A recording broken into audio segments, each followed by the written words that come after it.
আজকে আমি তেল পটল রান্না করব। তেল পটল রান্না করার জন্য আমি বেশ কয়েকটা পটল একদম খোসা ছাড়িয়ে, পুরোটা খোসা ছাড়িয়ে ধুয়ে নিয়েছি। একটু মাথাগুলো একটু ফেলে দিয়েছি।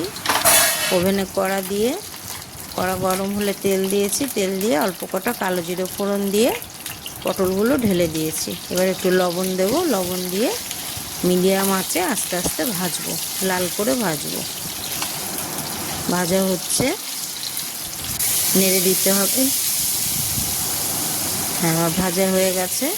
এবার একটু জিরে আর একটু সাদা তিল দিয়েছি আমি।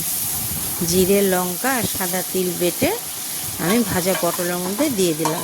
এবার চাপা দিয়ে দিলাম। পটলগুলো সেদ্ধ হবে আস্তে আস্তে। সেদ্ধ প্রায় হয়ে এসেছে। আলগা করলাম, দেখবো এবার কতটা হলো।